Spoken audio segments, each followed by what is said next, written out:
Hi friends, welcome to Fiveas kitchen. അപ്പോൾ ഈദൊക്കെ വരാൻ പോവല്ലേ. അപ്പോൾ നമുക്ക് ഒരു അടിപൊളി പുഡിംഗ് ഉണ്ടാക്കാം. ഞാൻ ഉണ്ടാക്കാൻ പോണത് ബട്ടർസ്കോച്ച് പുഡിംഗ് ആണ്. അപ്പോൾ അതിന്റെ മുന്നേ എൻ്റെ പഴയ വീഡിയോസ് കാണാത്തവരുണ്ടെങ്കിൽ കാണണം. അതുപോലെ സബ്സ്ക്രൈബ് ചെയ്യാത്തവരുണ്ടെങ്കിൽ സബ്സ്ക്രൈബ് ചെയ്യുക. സബ്സ്ക്രൈബ് ചെയ്യുമ്പോൾ തൊട്ടടുത്തുള്ള ബെൽ ഐക്കൺ ഒന്ന് ക്ലിക്ക് ചെയ്താൽ നിങ്ങൾക്ക് എൻ്റെ പുതിയ വീഡിയോസ് നോട്ടിഫിക്കേഷൻ ആയിട്ട് ലഭിക്കുന്നതായിരിക്കും. അപ്പോൾ ബട്ടർസ്കോച്ച് പുഡിങ്ങിന് ആവശ്യമായിട്ടുള്ള ഇൻഗ്രീഡിയൻസ് എന്തൊക്കെയാണെന്ന് നോക്കാം. ഇത് കുറച്ച് നട്ട്സ് ആണ്. ഇതിപ്പോൾ ഞാൻ കാഷ്യൂ മാത്രമേ എടുത്തിട്ടുള്ളൂ. ഇതിൻ്റെ കൂടെ ആൽമണ്ട്സ് ഉണ്ടെങ്കിൽ നിങ്ങൾക്ക് ആൽമണ്ട്സും കൂടെ എടുക്കാം.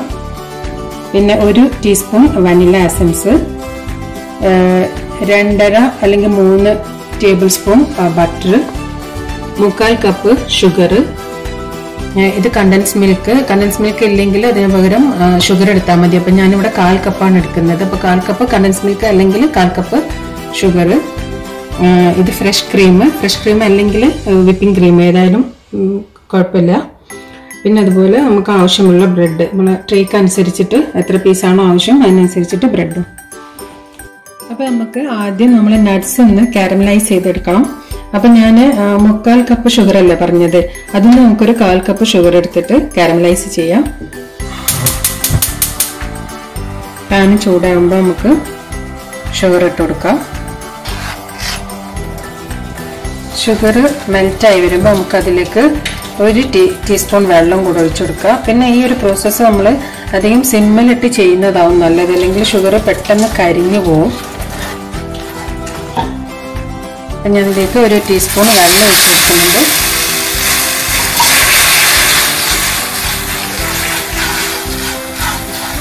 ഇനി ഇത് നമുക്കൊന്ന് ബ്രൗൺ ആയിട്ട് വരുന്നത് വരെ സിമ്മിൽ വെച്ചിട്ട് ഇളക്കി കൊടുക്കാം. അത് ബ്രൗൺ ആയി വന്നിട്ടുണ്ട്. അപ്പം ഞാൻ ഇതിലേക്ക് നട്ട്സ് ഇട്ട് കൊടുക്കാണ്. എന്നിട്ട് നട്ട്സൊക്കെ നന്നായിട്ടൊന്ന് കോട്ട് ചെയ്തിട്ട് എടുക്കാം. ഇനി നമുക്കിതിനൊരു ബേക്കിംഗ് പേപ്പറിലേക്ക് മാറ്റി കൊടുക്കാം.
ഫ്രിഡ്ജിലിട്ടെടുത്താൽ മതി.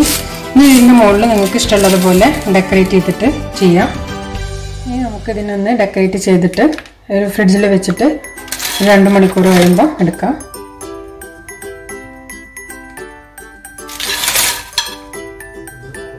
ഇനി നമുക്ക് ഇതിനൊന്ന് 2 മണിക്കൂർ റെഫ്രിജറേറ്റ് ചെയ്തിട്ട് എടുക്കാം. ഇപ്പം നമ്മളെ ബട്ടർസ്കോച്ച് പുഡിംഗ് റെഡി ആയിട്ടുണ്ട്. വളരെ ഈസിയാണ് ഉണ്ടാക്കാൻ. അപ്പോൾ എല്ലാവരും ഒന്ന് ട്രൈ ചെയ്ത് നോക്കാം. വീഡിയോ ഇഷ്ടപ്പെട്ടെങ്കിൽ ലൈക്ക് ചെയ്യുക. അതുപോലെ തന്നെ കൂടുതൽ വീഡിയോക്കായി പ്ലീസ് സബ്സ്ക്രൈബ്.